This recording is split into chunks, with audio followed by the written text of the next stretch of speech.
Gilt నగలు స్వచ్ఛమైన బంగారానికి అచ్చమైన ప్రత్యామ్నాయం. మేలిమి పసిడిని పోలిన ఈ ఆభరణాలు మధ్యతరగతి మనసు దోచుకుంటున్నాయి, కళాత్మకతను చాటుకుంటున్నాయి. గిల్టు నగలకు చిరునామాగా నిలుస్తోంది మచిలీపట్నంలోని చిలకలపూడి. 100 ఏళ్లు గడిచినా వన్నె తగ్గకుండా మగువల మనసు దోచుకునే నగలను అందిస్తోంది.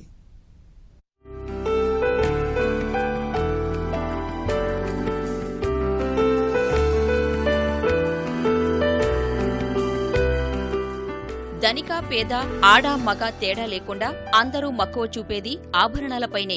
అందాన్ని ఇనుమడింపచేస్తూ దర్జాను చాటేందుకు నగలను ధరించడం ఆనవాయితీ. కానీ బంగారంతో చేసే ఖరీదైన నగలను ధరించడం అందరికీ సాధ్యం కాదు. అందుకే పసిడి నగలకు ప్రత్యామ్నాయంగా నిలుస్తున్నాయి గిల్టు నగలు. బంగారు నగలకు ఏమాత్రం తీసిపోకుండా ప్రత్యేకత చాటుతున్నాయి.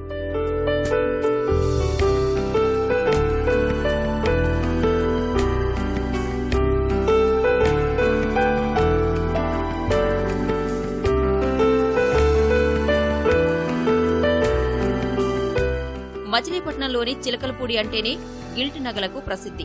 ఇక్కడ తయారు చేసే నగలకు చిలకలపూడి బంగారం అని ప్రసిద్ధి అంటే వీటి ప్రాధాన్యత అర్థం చేసుకోవచ్చు. 130 ఏళ్ల చరిత్ర గల ఈ ఆభరణాలు మనసు దోచుకుంటున్నాయి. మధ్యతరగతి పేదవారే కాదు, వీటి అందాన్ని చూసి సంపన్నులు కూడా సరదా పడాల్సిందే.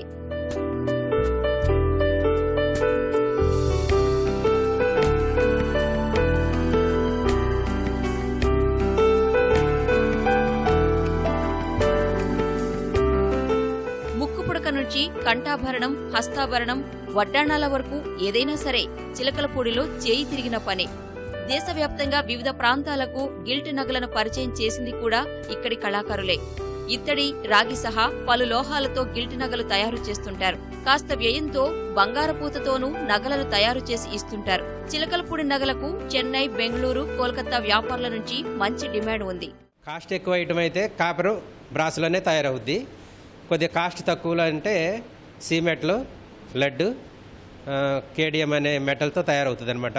ఒక ఐటమ్ ఇక్కడ తయారయ్యాక దానికి స్టోన్స్ ఫిట్టింగ్ అవుతాయి. అంటే గమ్తో స్టోన్స్ ఫిట్టింగ్ చేసి ప్యాకింగ్ చేస్తారు.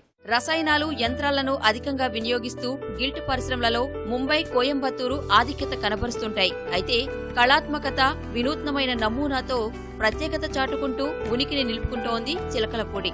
పుష్కరాల వేళ కృష్ణా తీరానికి వెళ్లే యాత్రికులు చిలకలపూడిని ప్రత్యక్షంగా పరిశీలిస్తే అద్భుతమైన అనుభూతి పొందొచ్చు.